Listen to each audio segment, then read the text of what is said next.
এজন্য নবী সাল্লাল্লাহু আলাইহি সাল্লাম ইন্তেকালের পূর্বে জীবনের শেষ যুদ্ধে রওনা করাইছেন যেই সাহাবীকে সেনাপতি বানাইয়া, সেই সেনাপতিও ছিলেন মাত্র 17 বছরের যুবক, হযরত উসামা ইবনে যায়েদ রাদিয়াল্লাহু তাআলা আনহু। ওনার মাথায় নবীজি পাগড়ি মাথায় দিয়ে আখিরি আল্লাহর নবীর হাতের শেষ কাফেলা রওনা করাইছিলেন খ্রিস্টান বাহিনীর বিরুদ্ধে যুদ্ধ করার জন্য।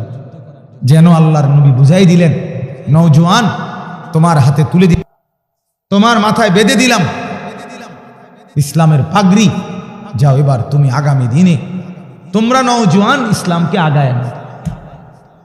কথা ছিল এই, কথা ছিল ভাইয়া তোমরা ইসলামকে আগায় নিবা, কোরআনকে বুকে আগলাইয়া ধরবা, কিন্তু তোমরা জীবনের তরে প্রত্যাখ্যান করবে। কোনদিন মনে জাগেও না আমি একজন মুসলমান পরিচয়ধারী, অথচ আমি আল্লাহর কোরআন পড়তে পারি না, এ কথাটা আমার দিলেও জাগে না। তুমি কি মুসলমান? তাহলে আমার ভাই 2 জন হন, আমি আবারও বলছি 5 জনই শুনে, সংখ্যাগরিষ্ঠ লোক কম বেশি এতে কোনো বিষয় না, কম মানুষই শুনলো এতে কোনো সমস্যা নেই, কিন্তু অনুভব করেন, ভাবতে শিখেন। 10 জন হলে 10 জনই ভাবেন, 1 জন হইলে 1 জনই ভাবেন যে আল্লাহ তাআলা বলেন, আমি নবীকে বলছি ফাআনদির, আপনি ভয় দেখান। আমি যাদেরকে ইলম দিছি, ফালাউলা নাফারা মিন কুল্লি ফিরকাতিন মিনহুম তাইফাতুল লিয়াতাফাক্কাহু ফিদ্দীন, আল্লাহ বলেন যাদেরকে ইলম দিছি, উচ্চতর জ্ঞান দিছি, তাদেরকেও বলছি ওয়ালিউনজিরু, তারা যেন আমার বান্দাদেরকে ভয় দেখায়। আল্লাহ নিজেও বলছে ওয়াজাআকুমুন নাযীর, প্রত্যেকের কাছে আমি আখিরাত পরকালের ভয় দেখানোর মতো ব্যক্তি পাঠিয়েছি। তাহলে এরপরেও কোন যুক্তিতে আল্লাহর কাছে আখিরাতে হাসরের ময়দানে বলবেন যে কেন নামাজ পড়লেন না, কেন আল্লাহ ডাকলেন না, কেন ইসলাম বুঝলেন না? এই যে কয়জন ছেলে বসছো ভাই, মনে করো তোমরাই কেমনে বলবা কি কারণে ফজরের নামাজ পড়লা না?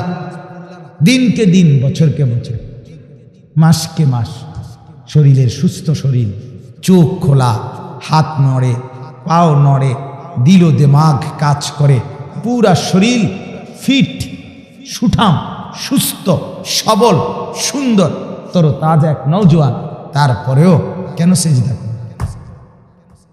কি বলবা ভাইয়া? ভাবো তো, কি বলার উত্তরটা কি হবে? আল্লাহ তাআলার কাছে কি বলবা ভাইয়া?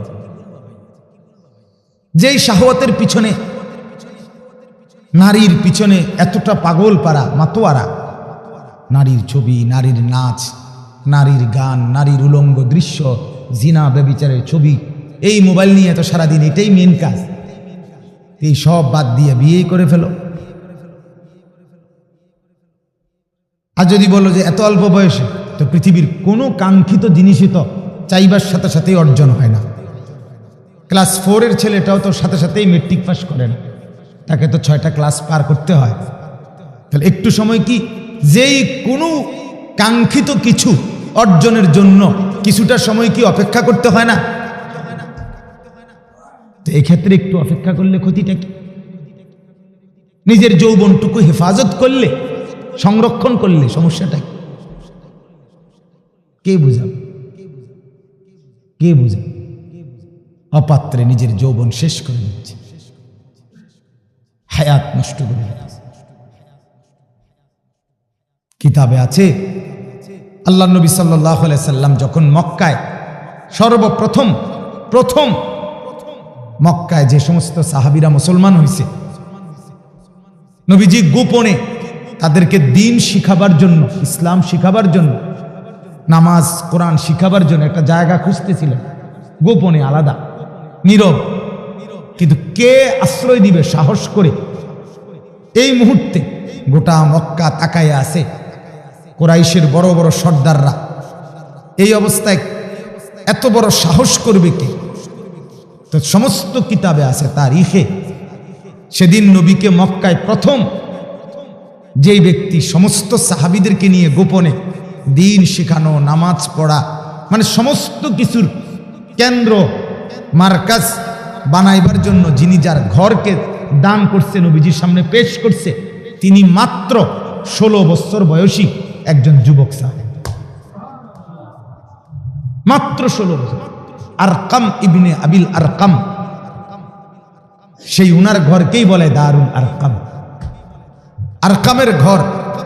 উনি একজন সাহাবী, মাত্র 16 বছর বয়সী। গোটা মক্কার মোকাবেলায় আবু জাহাল, আবু লাহাব, উতবা, শাইবা, এত বড় বড় কাফের সর্দারদের বিপরীতে উনি ওনার ঘর নবীজির কাছে পেশ করছে যে ইয়া রাসূলুল্লাহ, সাহাবায়ে কেরামকে নিয়ে দ্বীনের সমস্ত তালিম আপনি আমার ঘরে দিন। আরো আশ্চর্য আছে তারিখে, এই আরকাম রাদিয়াল্লাহু তাআলা আনহু উনি ছিলেন সরাসরি আবু জাহেল যেই গোত্রের, ওই গোত্রের লোক, আবু জাহেলের মহল্লার লোক। অথচ ইসলামের জন্য প্রথম নিজের ঘর সঁপে দিয়েছেন এক যুবক, নওজোয়ান। এজন্য নবী সাল্লাল্লাহু আলাইহি সাল্লাম ইন্তেকালের পূর্বে জীবনের শেষ যুদ্ধে রওনা করাইছেন যেই সাহাবীকে সেনাপতি বানাইয়া,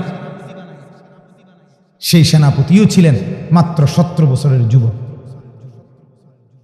হযরত উসামা ইবনে যায়েদ রাদিয়াল্লাহু তাআলা আনহু। ওনার মাথায় নবীজি পাগড়ি মাথায় দিয়ে আখিরি আল্লাহর নবীর হাতের শেষ কাফেলা রওনা করাইছিলেন খ্রিস্টান বাহিনীর বিরুদ্ধে যুদ্ধ করার জন্য। যেন আল্লাহর নবী বুঝাই দিলেন, নওজোয়ান, তোমার হাতে তুলে দিলাম, তোমার মাথায় বেঁধে দিলাম ইসলামের পাগড়ি, যাও এবার তুমি আগামী দিনে তোমরা নওজোয়ান ইসলামকে আগায় না। কথা ছিল এই, কথা ছিল ভাইয়া তোমরা ইসলামকে আগায় নিবা, কোরআনকে বুকে আগলায় ধরবা, কিন্তু তোমরা জীবনের তরে প্রত্যাখ্যান করবে। কোনদিন মনে জাগেও না আমি একজন মুসলমান পরিচয়ধারী, অথচ আমি আল্লাহর কোরআন পড়তে পারি না, এ কথাটা আমার দিলেও জাগে না। তুমি কি মুসলমান? তোমার দিল কোথায়? তোমার কলিজা কোথায়? বিবেক কোথায়? মরলে বুঝি মানুষ এভাবে মরে? বিবেক মরলে বুঝি এভাবে মরে যায় মানুষ? বলেন না ভাই, চিন্তা করেন। এই জন্য বললাম, আমার বলার উদ্দেশ্য হলো এই কথাটা, প্রধান বক্তা, বিশেষ বক্তা, মাঝারি বক্তা, শিকি বক্তা, আদলি বক্তা, রুফালি বক্তা, সাংঘাতিক বক্তা, ভয়ঙ্কর বক্তা, এই সব কথার সবগুলোই ধোঁকা। মূল বিষয় কিন্তু একটাই, আসরের পরে বলুক আর জোহরের পরে বলুক, শেষে বলুক আর মাঝে বলুক, সবার কথার এক কথাই, এক কথার ফেরিওয়ালা, যে সকলেই ও আল্লাহর বান্দারা, আখিরাতকে ভয় করো, জাহান্নামকে ভয় করো, আল্লাহকে ভয় করো, আল্লাহর গোলামি করো, গুনাহ ছেড়ে দাও, এই এক কথা, এটাই কথা। রং সাউনেরও কিছু নাই, অন্য কিছুর ভাবারও কিছু নেই।